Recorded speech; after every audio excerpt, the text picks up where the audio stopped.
أعوذ بالله من الشيطان الرجيم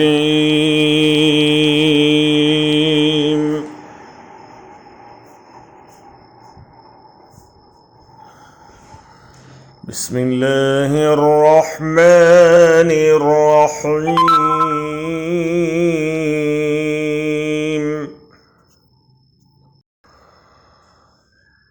يا أيها الناس اتقوا ربكم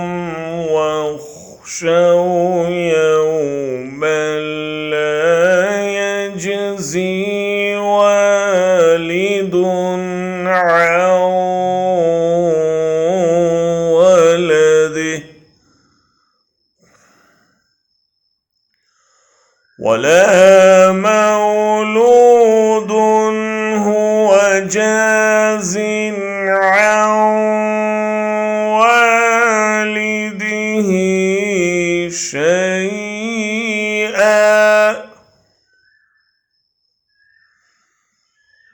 إن وعد الله حق فلا تغرنكم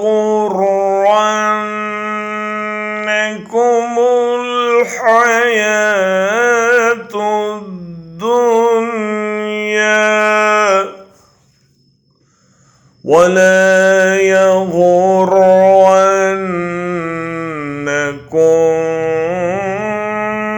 بالله الغرور।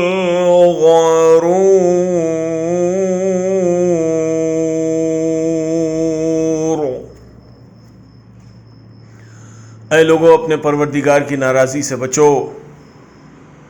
और डरो उस दिन से जब कोई बाप अपने बेटे के काम नहीं आएगा और न किसी बेटे की ये मजाल होगी कि वो अपने बाप के ज़रा भी काम आ जाए।